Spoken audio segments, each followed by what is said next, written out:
Brenda, thank you so much for joining me today. I love having you here. I mean, we talk all the time, and I would consider you a good friend from virtual circumstances, but I really love that you are able to take some time out of your busy schedule and join me on my podcast episode today.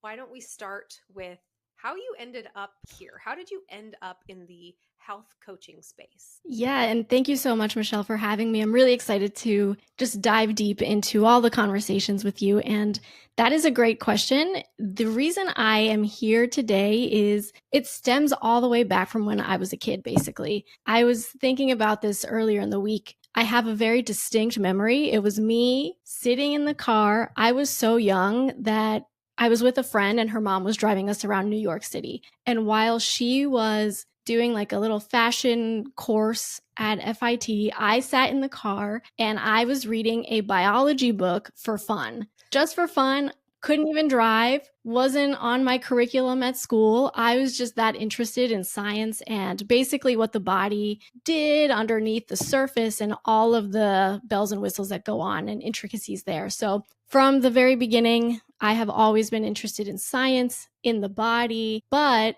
the way that took a turn, it wasn't very straightforward, my path, I'll have to say. It actually stopped for a little bit. I went down the really science-y path. I actually worked at a pharmaceutical company at one point for cancer drug development, which was crazy. But that is actually what kicked off this new passion of mine. I was witnessing people going through cancer a lot and clinical trials and all of that. And I thought to myself, wow, I feel really bad that these people are here. And I feel like I wish I could help them before they got here. So that was the first kind of pivot point. And then to make a long story short, I want to say 2 years after that realization was when it really started to inspire me to change direction because I had prediabetes at the age, I think I was 26 at the time. That was when I was like, hey, I love science. I now love health. I want to help other people. I need to help myself. So that opened the door to what I do now, which is helping people with blood sugar management, weight loss, all of that. Wow. So I totally feel you on this, watching people struggle with major illness, terminal illness, and just like wanting so badly for people to know that their health issue didn't start with the diagnosis, right? It started 10 years, 15 years, 20 years before that. And a lot of it can be really prevented through a lot of lifestyle management. And so wanting to help people prior to disease is definitely a passion of mine. I mean, I'm sure everybody in our world would feel that way for sure. Okay, so 26 years old, pre-diabetic. Obviously, that is a diagnosis that you received. Tell us a little bit about what prediabetes is. Yes, formally prediabetes is just when your glucose through blood work, your fasting glucose level is over, I feel like it fluctuates here and there, but over 100, and your A1C is like 5.8 and above, but not quite at the diabetic range. So it is the first step in my eyes towards diabetes. It's that huge red flag, like, hey, if you don't change things, you're going to get diabetes. And that scared me. I was 26 and I was like, I feel like I'm so young. Should this even be happening to me right now? Like, I was scared, but then I remembered, oh, of course, the genetic predisposition is there. My dad has diabetes. My uncle has diabetes. And it started to click in my head. I was like, well, the genetic predisposition is there. And I have not been taking care of myself at all because actually through that job, I was really burned out and not prioritizing my health. So that is kind of the perfect storm of prediabetes is, these things start to slip. Really. Absolutely. So what I think the saying is like genetics is the gun, but epigenetics pulls the trigger. So like it's one thing to know that you are genetically predisposed to certain illnesses or conditions, but it's another for your lifestyle to actually support you headed down that path. I don't know if you know this or you can speak to this. I don't know a lot about diabetes. It's not my specialty, but I've read that in the holistic health world or in the functional medicine world, diabetes is looked at more, or type 2 diabetes rather, is looked at more as a metabolic condition rather than, I guess, maybe a genetic condition.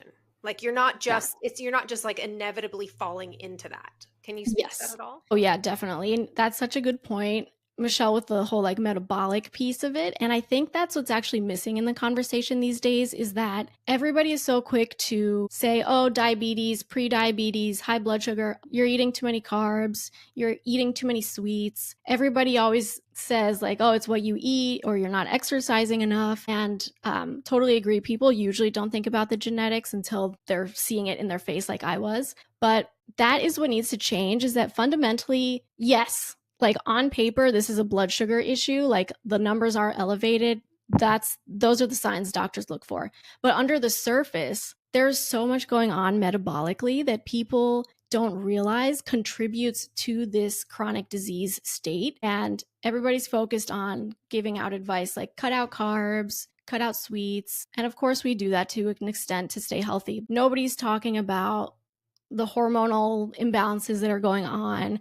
Nobody is trying to dig deeper to see what else is going on in the body. I think that's a major change that needs to occur. Yeah. You were saying that you, at 26, when you received this diagnosis, that you just weren't taking care of yourself. So you were burnt out from the job that you were in. What did your lifestyle look like at that time? Yeah, so at that time, I was very proud of myself at the time because I was a few years out of college. I actually worked really hard to find a good job coming out of college. I was working at a big pharmaceutical company.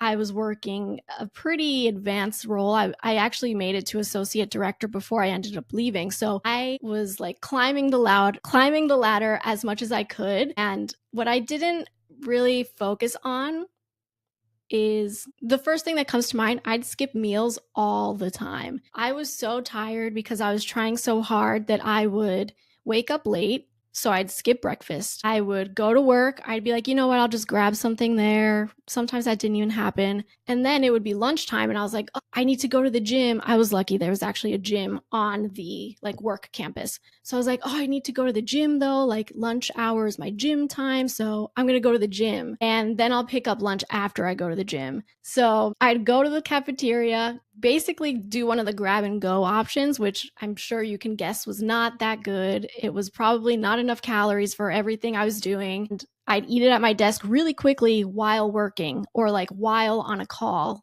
muted. And I was just so tired and not eating, but continuing to push myself to go to the gym, to work out, to get my steps in, to do everything, not just like in my career, but also health wise. It's so interesting, like I hear women being in the weight loss niche as well. I hear women all the time say things like, I know what I need to do. I just can't, for some reason, I can't do it consistently. And when we think about health, or when most people think about health, they think about going to the gym or they think about being active. Now, I know that people will say things like, oh, I just need to eat well, and that's fine. But I bet you thought you were eating well. I feel like most women think that if they can survive on as little as possible and still perform at work and still be with their families and still go to the gym, they probably think on a surface level that they are pretty healthy, but your blood work showed otherwise. Exactly. And that's exactly how I felt. Like I was like, wow, on paper, I have a great job. I'm making good money. I go to the gym every day of the week, except the weekends. I am sticking to like healthy looking options. I have coffee for breakfast. Like on paper, I was like, shouldn't I be feeling great? Like I have everything I would think I need. Mm-hmm. Mm-hmm. Yeah. And just out of curiosity, if this was even a factor, what did your weight look like? Yeah. So funny enough, there was a cycle at the beginning of this time. I was actually fairly in shape, and I just contribute that to being young and resilient because in college I would get like 20 steps or 20,000 steps a day because it was a huge walking campus. And so I was just in such great shape going into quote the real world after college. So I was good. I had enough energy at the beginning, but the more I pushed myself and deprioritized my health, myself, like my own nourishment, that is when the first sign for me was actually I didn't have energy. So that's when I would sleep in, skip breakfast. But as the cycle went on, super exhausted, still not really eating that much. And then my weight started to climb. And it felt slow, but it was one of those situations where it was, oh, I gained a few pounds this month. That's fine, I guess. Next month, oh, I gained even more weight. next month, oh my God, I'm still gaining weight. Like it's not reversing at all. And I'm still eating healthy, going to the gym all the time, but it's still climbing. And I think I must have gained like 20 or 30 pounds towards the end of like that phase of my life, like really quickly, just month after month. Oh my goodness. Okay, one thing that I want to touch on that you said, the more you neglected nourishing yourself. So your goals were climb the corporate ladder. Your goal was like, I'm out of college, I want to make money, I want to be successful, and you were doing those things. And in all honesty, pharmaceutical companies are known to pay incredibly well. Maybe a bit of a golden handcuff scenario. They, Yeah. like I mean, here in Canada, good pensions, good profit Right. sharing, all of that kind of stuff. So like you feel like, hey, I've got it made, but you weren't taking care of yourself. Like you started to deprioritize or neglect for your career success. Yeah. Yeah. And in my mind, especially skipping lunch or eating lunch during meetings, like that's when I really started to lose it. I was like, in retrospect, it's really sad to me that I couldn't even stop working for 30 minutes to eat my lunch in peace. Like I felt the obligation to eat it while I checked emails, while I responded to Teams messages and Slack messages and all of that. I just would not allow myself to pause because I thought that doing well in life meant sacrificing those pieces of yourself. Like, oh, other people, at that point, I didn't even see people eat. That's because I was at the gym. But I was like, well, all these other people, especially men, like they're just go, go, go. Like they're running on coffee. They go to the gym too. I see them there. But like, I guess I have to keep up with these people and I'm young. So I should have the energy, right? Mm-hmm. That's how I felt. I'm not sure if you felt like that before in a situation where you're just deprioritizing yourself. It's funny because for me, and I can fall into it still, not necessarily the deprioritizing of my health. My health is very top of mind in my life today. Mm-hmm. But I can very easily get stuck in this mentality of like habit stacking and producing and producing and producing. And sometimes when I look at my calendar, even today, when it is full, when it is jam packed and I have no white space in my calendar, there's like this little like gremlin inside of me that feels like I'm like pride, like I have pride in that. And what you're saying is actually a really good reminder. It's like, it's okay to take a break. Like, I don't need to sit at my computer to eat lunch. I can go downstairs, go in my backyard and enjoy the sunshine for 25 minutes and eat my lunch. Nothing is crashing and burning in that 25 minutes or whatever it looks like. And I have a Fitbit and it tells me. And so my whole career has been like, I owned a gym for, a number of years. And it wasn't until actually I moved out of the city. It's only about a year that I've been more sedentary and have like, my watch is like, get up, Michelle. That's how mine is too. It's like you need the goal for the hour. Yeah, 100%. And so I think that's a really important reminder to not like, you still need to be you. And like, you can have these big career goals. And I know that you do. And we'll talk about that in a second. And I certainly have big career goals, but it can't come at the expense of neglecting your body. Yeah. And just to add on to that too, I think that when you don't invest in your health continuously, the issue, you may think you're just skipping a meal, which is what I was thinking. I was like, oh, it's just a meal, I'll eat later. I'll have dinner, right? But it's not just the meal you're skipping. It's not just the like extra hard workout that you're pushing through. Like this is affecting you on a cellular level. This is going to start having ripple effects beyond what you can see. And that's when you really start to see the red flags, like when it starts to mess up your gut and your hormones and all of that. Just because you wanted to send out some more emails or be more efficient or whatever it is, it adds up quick. I totally agree. Okay, I want to come back to that and we will come back to that. But where was the next pivot point for you? So you're now realizing that you're exhausted, you're realizing that you're sitting at your desk a lot, you're skipping meals, and you've gained 20 or 30 pounds and you're like, what the hell is going on? So tell me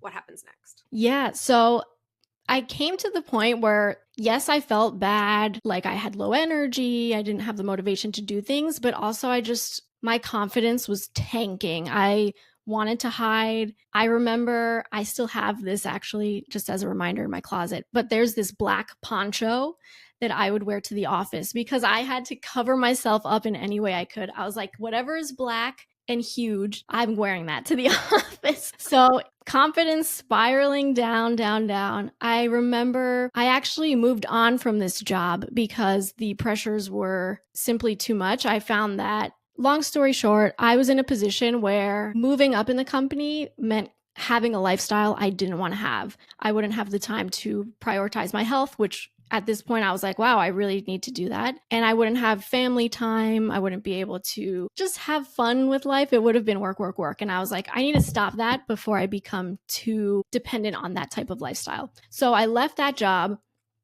And around the same time, I went to my primary care doctor to see what was going on, to just do my annual exam. And that is when I found out I had prediabetes, which was shocking, but also a little bit not surprising because of the weight gain. And at this point in time, I was also experimenting with just about any method I could to lose weight, because I wanted to feel good in my skin again. I wanted to step outside the house and be like, oh, look at me. I feel cute today. I put on this outfit and like, cool, take pictures. And I was trying to cut out carbs. I was almost borderline keto, I would say. So breakfast looked like steak and eggs, and then lunch was like some other type of steak and maybe vegetables. It was strange. I tried to do fasting as well. I cut out carbs as much as possible, cut out sweets, all of that. So when I went to my doctor and she told me that I did have prediabetes, I was like, oh my God, are you serious? Like, I am trying so hard to lose weight and to eat better than I was before, and nothing is working. That's when I was like, okay, there has to be something else happening because I'm trying so hard. Did she run anything deeper? No, so she just did the typical blood panels that they do, like the CBC, CMP, nothing thyroid. And I think she only included A1C because of my genetic history. So I don't even think that's really standard these days for most people. Wow. So how did you, I mean, I know that you dug deeper. How did you get to that point? Yeah, so I was so fed up with eating in extremes, like, okay, this week I'm going to try keto, this week I'm going to do vegan, this week I'm going to do whatever, no results. On top of that, exercise was essentially impossible for me because I would get so sore, and it wasn't the type of soreness that goes away after a day or two. I was sore for like a week and exhausted. So I thought to myself, okay, well, I'm eating as best as I can. I'm following the things I see online about diabetes and eating for diabetes. I'm trying to exercise, not working. So it's time to do something else. And that is when I guess you could call them the Instagram gods, blessed me on my reel, going through reels. And I saw something that was about lab testing, like functional lab testing, looping this back to just my passion and interest in science and all things body. I was like, oh, I had never heard of functional labs. Like, what is this? I want to see it. I want to do it. I want to learn all about it. And that's when it basically took off. That's incredible. And you know what, like, your story is unique to you, but I feel like most women, I'll say that because I haven't interviewed a lot of men in this field, but most women end up being these health coaches, these health consultants, these women trying to empower other women because they were finally ready to take action in something more than just accepting that their doctor said this is where they were. And so Exactly. I have a very similar story, with a different light on it. Exactly. So what did you find on your functional lab tests that made you go, hang on a second, that could tie you back to your prediabetes diagnosis? Yeah. So what was really interesting to me is this is also the time when moon face and high cortisol and all of that was taking off. So I was like, you know what? I probably have that. Like, my face is inflamed. I've gained weight, can't lose it. And so I did the labs, and cortisol was one of the markers on there. I did the whole hormone panel and gut health testing. And I found out that my cortisol was actually low. Like, it was low, which was shocking to me because I was seeing all of these things about like this symptom means this thing. And there it was on paper that no, that's not always the case. Things manifest differently in different people, which is why now I'm such a huge believer in testing, because even though the symptoms look like something, it's not actually the case. So I found I had low cortisol. My sex hormones were also all tanked. My gut was in pretty bad shape. I had a few elevated markers for bad gut bacteria, and my good gut bacteria was low, which was not surprising because I was under eating, dieting, also not eating vegetables because I hate to admit it, but somebody on the internet that I respected said that vegetables are not good because X, Y, and Z. I won't get into it. So I was like, okay, I'll try that I too. want to get into it. We don't have to You get want to into get it? Yeah, but I was like, you know what? I'm so desperate. I'm willing to do that. I'm going to cut out vegetables. Side note, I hate vegetables. I was like, you didn't have to convince me anyway. But on paper, my GI map, bad. No good gut bacteria. Not surprising. I wasn't feeding it or myself. So yeah. Oh my gosh. So it's so funny that you not funny. It's so interesting that you talk about those three tests. So cortisol, sex hormones, gut. Those are things that I run on a regular basis in my own personal life and in my business. And the way you said that, when you're online and somebody's like, oh, this symptom equals this thing, like it's such bullshit because you and I both know how bio-individual everything is. What you just described. So poor gut health, low commensal bacteria or good gut bacteria, tanked cortisol, and tanked sex hormones. You are literally telling my story. Tanked cortisol, tanked sex hormones, terrible gut health. Mhm. Mine didn't manifest as prediabetes, Right. right? Right. Like that's where the genetic versus epigenetic thing comes into play. And you cannot, for those listening who are like, oh, I don't need the lab testing, I know I have high cortisol, to be completely honest with you, in the 5 years that I've been running lab tests now, I've only ever come across one woman with high cortisol. Everybody else comes in with tanked cortisol. So it's not the epidemic that is going around, because I would have said the same thing, that mine was high, but mine was totally tanked as well. So to those listening, like, don't guess what's going on, because if you are trying to increase your cortisol, for instance, and it is high, you're going to be in a far worse state. Or if you're trying to lower your cortisol and it's already tanked, you're, oh my goodness, I don't even want to see what happens, right? Well, yeah. And I mean, no shade to some people that do this, but that's why I'm so cautious about supplement recommendations, just like blanket supplement recommendations. And I see them on Instagram all the time, like, oh, high cortisol, moon face, try this supplement here. And I almost tried that supplement. I love that you say no shade. No. Well, I'm not going to call out names, but some shade is being thrown. There should be some shade being thrown, because at the end Yes. of the day, you're doing your clients a disservice if you're not actually looking under the hood. Yes, exactly. But seriously, I was so close to buying that supplement that was recommended. Thankfully, I didn't, because my labs showed that I had low cortisol. And if I took that supplement to lower my cortisol, I don't even want to know what I would have experienced at that point. My gosh. Okay. This is so important for everybody.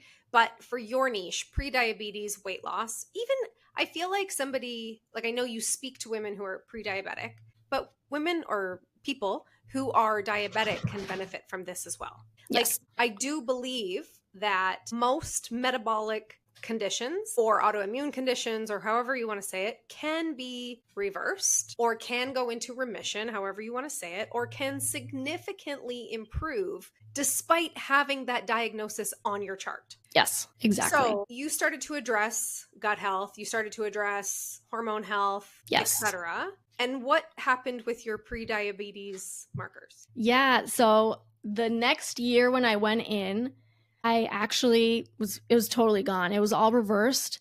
My doctor was so impressed with me. She walked in with the lab results, like the blood panel printed out. And she was like, here's a copy. This is like the best I've seen in a really long time. On paper, you are literally perfect right now. What did you do? And I was like, oh, a lot of things. I had to dig deeper, and I worked on it all year. And yeah, it's been reversed. When did I last go? I think I went again earlier in the year. Still fine. Unbelievable. Mm-hmm. I think that that's just such a amazing transformation and proof that your diagnosis doesn't own you. Exactly. Once you know, like, sure, it's good to know sometimes, but use that as motivation to say, okay, this is where I'm headed. I'm going to take that steering wheel and now move it to where I want to go, not just accept this direction. I love that for you. And now you are a health coach. Yes. Do you only work with women or do you work with men as well? I predominantly work with women. I have worked with a few men, but yeah, usually women, usually also blood sugar related issues and weight loss as well. I find that a lot of us people who have had prediabetes, sometimes what you really want at the beginning is to just lose weight, to feel better, and of course, like improving the blood sugar numbers. But what I've found is that when you focus on digging deeper, using these labs to actually see what else is contributing to this metabolic madness, is that once you have that, weight loss is actually just like a side effect of the work, you know? And it's such a refreshing perspective because so many women that I know have spent years trying out all of the diets, all of the different trendy like workout things, like, oh, Pilates, oh, weightlifting, oh, I'm doing the 3x3x3 method, etc. All of it. And it's like, You don't I need to try know. that hard. Yeah, you didn't have to try that hard. I always tell people, like, I naturally lost 15 pounds without actually trying.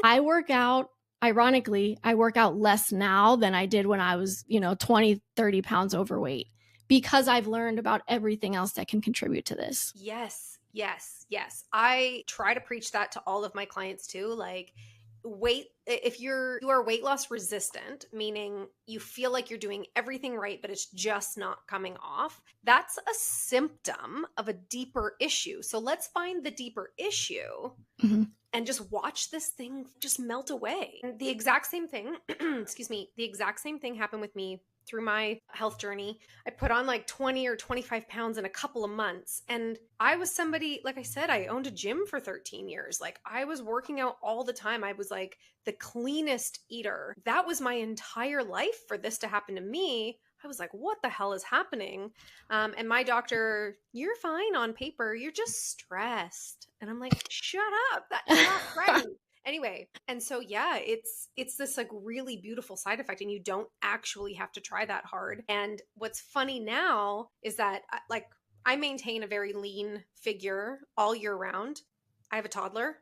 I am not nearly as active as I was in my 20s, Mm-hmm. but still very much can maintain that because I have spent the years focusing on the deeper issues, and your body just feels safe enough to not pack on weight to protect you. Exactly. It's so nice to be in this new phase where it's like you have put in the work, you've made that investment in your health to say, hey, I'm putting my health first, and to now be here where you don't have to kill yourself going to the gym all the time. You don't have to, I would say I'm even eating more now than I did before, and I don't feel guilty about it. And I'm not packing on weight from eating more than I did back then. Like, it's so nice and refreshing that to have health that's just like supportive of having a life with more stuff in it. Like, I can eat more, I can go do more things outside because I have the energy I didn't have before, all of that. Like, I can wear fun clothes again, I can be in more pictures because the confidence is back. It's really great. 100%. Okay, now you are building this phenomenal health coaching business from home.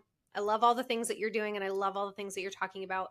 But owning a business, running a business, not easy. I see it all the time with business coaching clients or inside of our community group on Facebook, that burnout is so real for entrepreneurs. So how do you compare your corporate burnout scenario to where you are today, and what are your different strategies? Yes. So it's funny and actually helpful to have the experience I had in the past where I did completely burn out. I had to leave that job. And it taught me the really important lesson that even when you have really, I guess, big goals for yourself and ambitions for yourself, it's so important to do it in a pace that is actually aligned to your biology, to your energy rhythms. We are not supposed to just be working 24/7 every day of the week forever. And I think that digging deeper with labs, seeing what actually happened to myself in those lab results has been a great motivator for me to say, okay,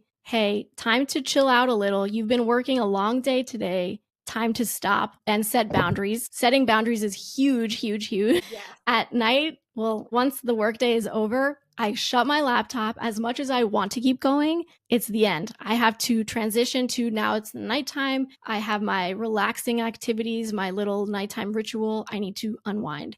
And I will say that that's something that's a little different than working corporate. When you're an entrepreneur, I'd say the passion can fuel you so much. And sometimes you have to be the one to be like, hey, I could keep going. And honestly, I want to keep going because this is really exciting. But for the sake of my long-term health and even the longevity of what you're building, you need to take breaks. You need to rest. You need to eat well. You need to fuel yourself so that you can keep going. Because at the end of the day, too, like you're building something that's huge and it's going to help so many people. You want to make sure that you build it in a way that gives them what they need, but also shows them the reality of what it can be like when you prioritize your health as well. Like you're being the role model to them. And by doing that, you are creating this sustainable business that will help many people to come. 100%. You are literally drawing the parallel to like your health journey and your business journey. And I do that a lot with my own as well. So in your health journey, when you're rebuilding the barrier in your intestines or in your gut, it's like the same as like building the boundaries in your business or in your personal life, Mhm. right? Trusting the process, for instance, in your health journey is like putting the pieces in place that you need to walk the path of becoming more and more successful in your business.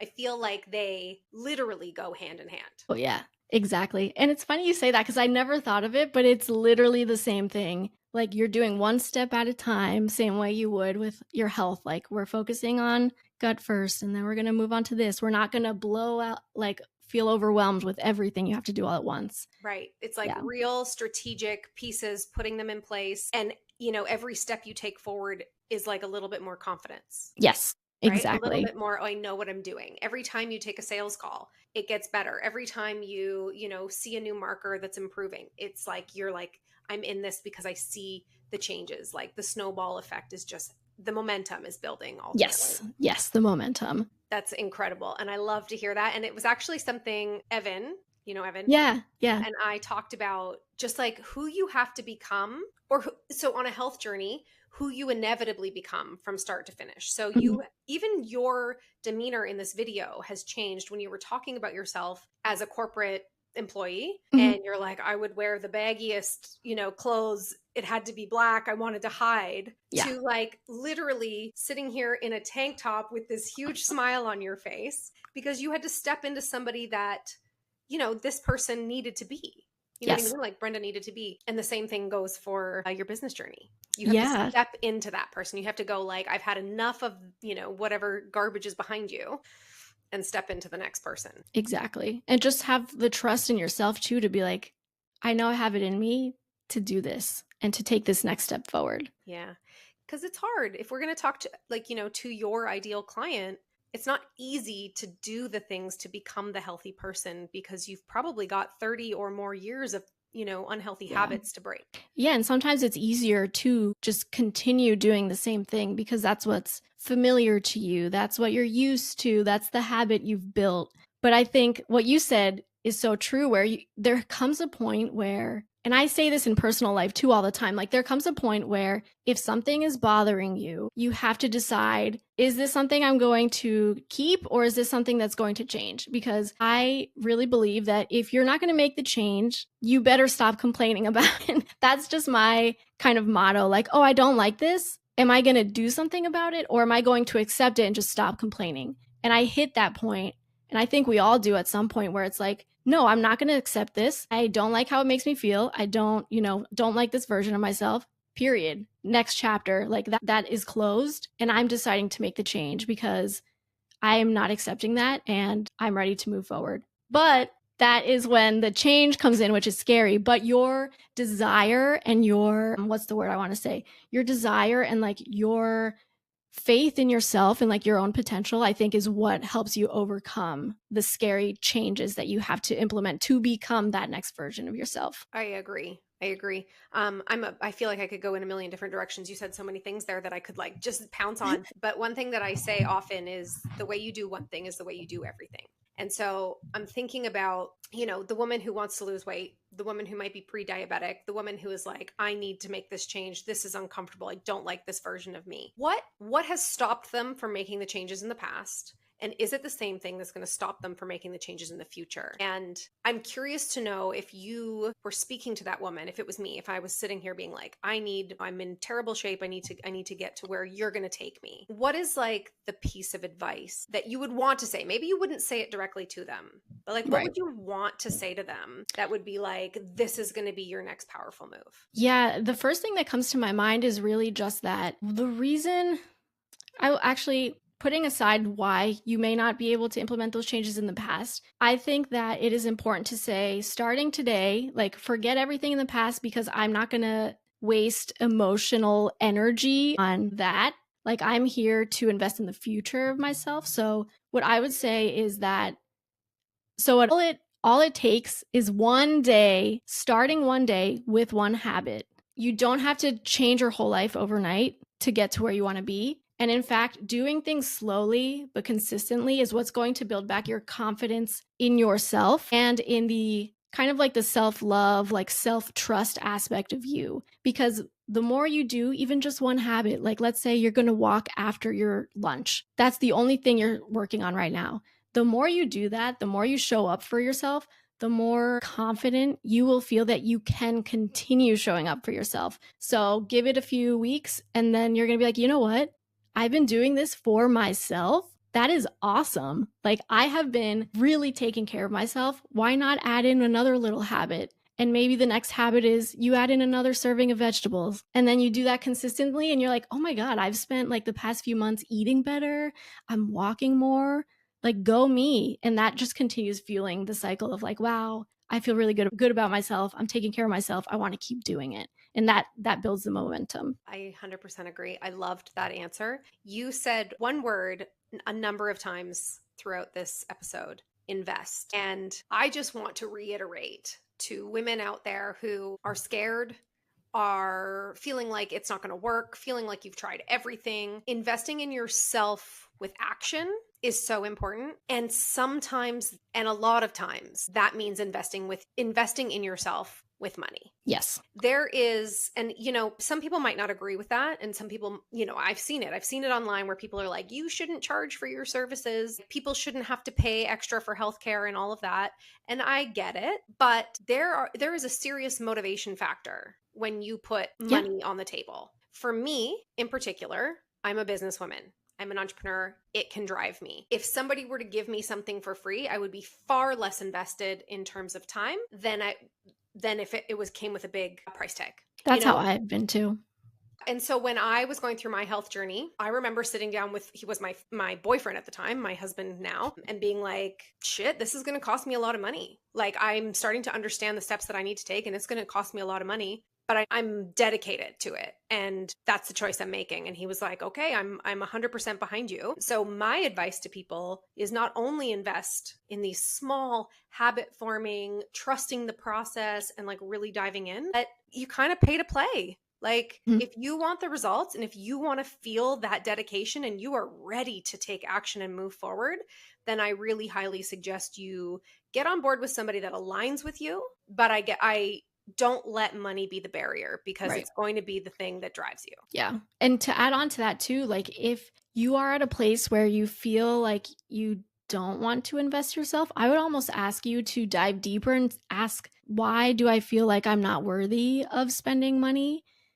I've seen that time and time again. Like, I have two people that I've worked in the past that really stick out in my mind right now, that even things like nicer clothes, and I'm not talking about go buy yourself a Gucci belt or something like that. I'm saying like they're shopping at Walmart, and I'm suggesting like, maybe you want to shop, I don't know, at Gap or Old Navy, like nothing crazy here. And even that, they have the barrier. They're like, no, I don't want to spend money. Why would I do that?